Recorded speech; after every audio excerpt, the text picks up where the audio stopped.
Good morning students.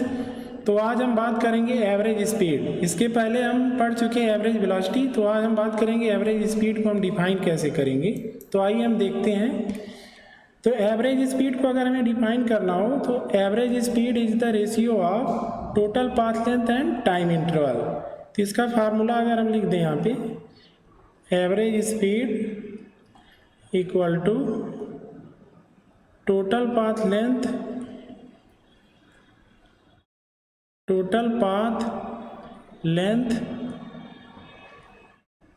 And time interval. तो यहाँ पे हम देखें तो एवरेज स्पीड जो है वो पाथ लेंथ पे डिपेंड कर रहा है। अब अगर हम देखें तो इसकी जो एसआई यूनिट होती है वो भी मीटर पर सेकेंड होती है। अब एवरेज स्पीड है क्या? एवरेज स्पीड स्केलर क्वांटिटी है। It does not tells us in what direction an object is move. ये ओनली हमें मैग्नीट्यूड बताता है, डायरेक्शन के बारे में नहीं बताता है। जबकि एवरेज वेलोसिटी में क्या होता है, मैग्नीट्यूड के साथ साथ डायरेक्शन भी बताया जाता है।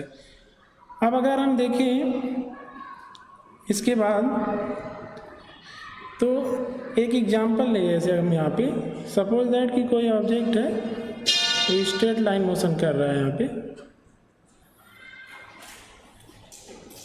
और object move from point O to P.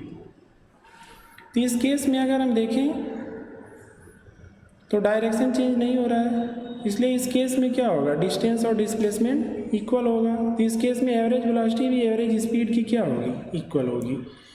But अगर हम सेकेंड केस देखें, if an object move from point O to P and back to Q, तो इस केस में क्या होगा, इस केस में अगर हम देखें तो डिस्टेंस और डिस्प्लेसमेंट इक्वल नहीं होगा, तो एवरेज वेलोसिटी भी एवरेज स्पीड की इक्वल नहीं होगी। अब थर्ड कंडीशन अगर हम देखें O to P and back to O, तो इस कंडीशन में क्या हो रहा है, इस कंडीशन में इनिशियल पोजीशन फाइनल पोजीशन से कोइंसाइड कर जा रहा है। तो इस केस में क्या होगा, एवरेज डिस्प्लेसमेंट जीरो होगा बट डिस्टेंस जीरो नहीं होगा। तो यहाँ पे क्या होगा, एवरेज वेलोसिटी जीरो होगी बट एवरेज स्पीड जीरो नहीं होगा। तो इससे रिलेटेड एक क्वेश्चन है, होमवर्क में हम दे दिए हैं, वहाँ पे आप देख लेंगे इसको। अब इसके बाद हम देखते हैं नेक्स्ट। तो आज हमें बात करना है इंस्टैंटेनियस वेलोसिटी। इंस्टैंटेनियस वेलोसिटी को हम डिफाइन कैसे करेंगे, तो पहले हम ये देखते हैं एवरेज वेलोसिटी क्या होता है। तो एवरेज वेलोसिटी के बारे में हम पढ़ चुके हैं। एवरेज वेलोसिटी जो होता है, average velocity is the ratio of displacement and time interval. Average velocity tells us how fast an object moves in A given time interval. Average velocity से हमें क्या पता चलता है कि कोई ऑब्जेक्ट जो है वो एक गिवन टाइम इंटरवल में किस वेलोसिटी से मूव कर रहा है। But it does not tells us how fast an object moves at different instant of time। लेकिन एवरेज वेलोसिटी से अगर हमें ये निकालना, एवरेज वेलोसिटी हमें ये नहीं बताता है कि किसी इंस्टेंट पर वेलोसिटी क्या है। तो अगर हम देखें, इसको समझना चाहें तो यहाँ पर हम एक एग्जांपल ले लें। जैसे अगर हम यहाँ पर एक स्ट्रेट लाइन ड्रा कर दें, सपोज दैट कि कोई ऑब्जेक्ट है स्ट्रेट लाइन मोशन कर रहा है, एट टी इक्वल टू 0 पर ऑब्जेक्ट यहाँ पे है, और at T equal to 4 second object यहाँ पे है,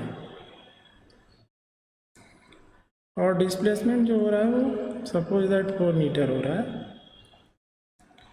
तो यहाँ पर अभी हम देखें जो टाइम इंटरवल है डेल्टा टी, वो कितना है, टाइम इंटरवल अगर हम देखें तो यहाँ पे हम टाइम इंटरवल देखें तो क्या है, 4 सेकेंड है, और डेल्टा एक्स क्या है, 4 मीटर है।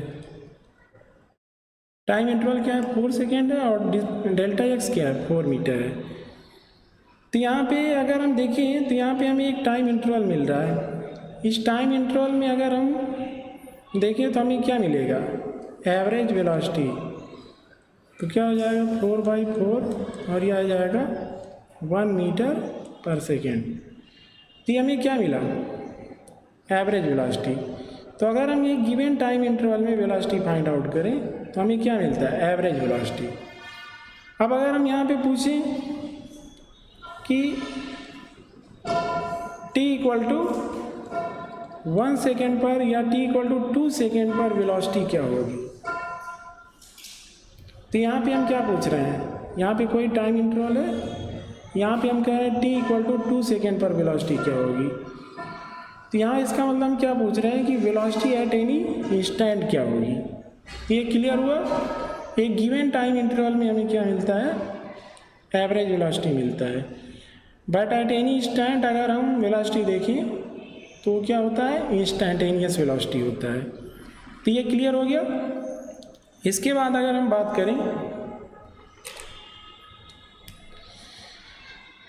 इंस्टेंटेनियस वेलोसिटी, तो यहाँ पर अब अगर हम इसको मैथमेटिकली देखना चाहें, इसका मैथमेटिकल फार्मूला क्या होगा, तो इसके पहले हम पढ़ चुके हैं एवरेज वेलोसिटी का जो फार्मूला होता है वो delta X by delta T.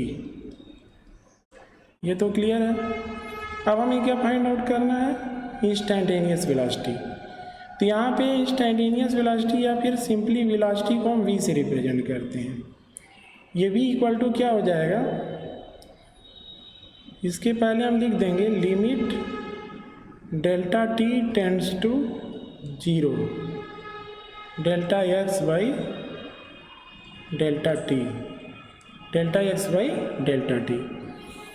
अब यहाँ पे इस फार्मूले में delta X by delta T के पहले हम क्या लिख दिए, limit delta T tends to 0।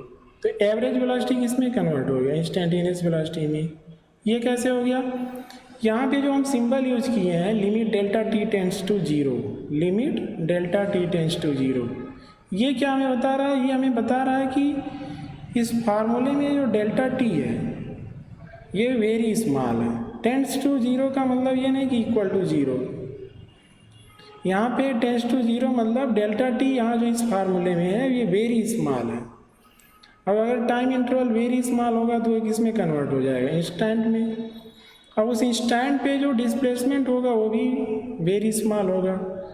अब उस वेरी स्मॉल डिस्प्लेसमेंट में अगर हम टाइम इंटरवल से डिवाइड करेंगे तो क्या आएगा, इंस्टेंटेनियस वेलोसिटी आएगा। तो ये क्लियर हो गया। या फिर in the language of calculus, in the language of calculus अगर हम देखें तो इसको हम लिख सकते हैं D by D T of X, D by D T of X. अब यहाँ पे अगर हम देखें तो ये क्या, in the language of calculus हम इसको कहते हैं differential coefficient of X with respect to T, या फिर हम इसी को कहते हैं derivative of X with respect to t. और ये डिफाइन क्या करता है, ये डिफाइन करता है instantaneous rate of change of position with respect to time. तो ये क्लियर हो गया। अब यहाँ पर इसको हम रीड कैसे करेंगे, तो इसको हम रीड करते हैं D by D T of x, means यहाँ पर हम पोजीशन का टाइम के रिस्पेक्ट में क्या कर रहे हैं, डिफ्रेंशिएट कर रहे हैं। तो ये क्लियर हो गया। अब इसके बाद अगर हम देखें ग्राफिकली, ये तो मैथमेटिकली हो गया। अब अगर हम ग्राफिकली देखना चाहें, पोजीशन टाइम ग्राफ से अगर हम निकालना चाहें कि इंस्टेंटेनियस वेलोसिटी क्या होगी तो कैसे फाइंड आउट करेंगे। तो इसके लिए हम यहाँ पर एक पोजीशन टाइम ग्राफ लिए हैं। यहाँ पर अगर हम देखें, सपोज दैट कि अगर हम डेल्टा टी इक्वल टू कितना ले लें, डेल्टा टी इक्वल टू ले लें 2 second, delta t equal to 2 second ले लें। अब सपोज दैट कि जो t1 है वो 3 सेकेंड है और t2 क्या है 5 सेकेंड है। तो यहाँ पर अगर हम देखें तो टाइम इंटरवल कितना आ रहा है, टाइम इंटरवल 2 सेकेंड आ रहा है। अब इस टाइम इंटरवल पर अगर हम देखें तो यहाँ पर हमें 2 पॉइंट्स मिल रहे हैं, T1 और T2। इन दोनों को अगर हम ज्वाइन करें तो एक स्ट्रेट लाइन मिल रहा है। अब इस स्ट्रेट लाइन का अगर हम स्लोप लें, इस स्ट्रेट लाइन का अगर हम स्लोप लेंगे तो हमें क्या मिलेगा, एवरेज वेलोसिटी, क्योंकि ये जो स्ट्रेट लाइन मिल रहा है हमें एक गिवन टाइम इंटरवल में मिल रहा है। तो ये क्लियर है। अब अगर हम टाइम इंटरवल को कर दें 1 सेकेंड, तो यहाँ पर अगर हम देखें जैसे T1 अगर हम कितना ले लें 3.5 और T2 4.5, तो हमें ग्राफ पर 2 पॉइंट मिल रहा है Q1 एंड Q2। इन दोनों को भी अगर हम ज्वाइन करें तो हमें एक स्ट्रेट लाइन मिल रहा है। इस स्ट्रेट लाइन का अगर हम स्लोप लेंगे तो हमें क्या मिलेगा, एवरेज वेलोसिटी, क्योंकि यहाँ पर एक गिवन टाइम इंटरवल है। अब अगर हम कहें कि t = 4 सेकेंड पर क्या होगा, तो अगर हम t = 4 सेकेंड ले लें तो अब हमें इस कर्व पर एक पॉइंट मिलेगा P। हमें इस कर्व पर 2 पॉइंट नहीं मिलेंगे, एक पॉइंट। अब इस पॉइंट पर अगर हम स्ट्रेट लाइन ड्रा करें, जैसे यहाँ पर हमने एक स्ट्रेट लाइन ड्रा किया, तो इस पॉइंट पर जो स्ट्रेट लाइन होगा वो क्या होगा, टेंजेंट होगा। किसी एक कोई कर्व है, कर्व के किसी एक पॉइंट से टच करके जो स्ट्रेट लाइन जाती है उसको हम क्या कहते हैं, टेंजेंट। तो यहाँ पर t = 4 सेकेंड पर हम देख रहे हैं कि एक हमें पॉइंट मिल रहा है, पॉइंट P, और इस पॉइंट P पर अगर हम एक स्ट्रेट लाइन ड्रा कर रहे हैं तो ये स्ट्रेट लाइन जो है ये क्या होगा, टेंजेंट होगा। तो टेंजेंट का अगर हम यहाँ पर स्लोप ले लें तो हमें क्या मिलेगा, इंस्टेंटेनियस वेलोसिटी। अब इसके बाद अगर हम देखें तो यहाँ पर ये क्लियर हो गया कि पोजीशन टाइम ग्राफ में अगर हम स्लोप ऑफ स्ट्रेट लाइन लें तो एवरेज वेलोसिटी आएगा, और अगर हम स्लोप ऑफ टेंजेंट लें तो वो इंस्टेंटेनियस वेलोसिटी आएगा।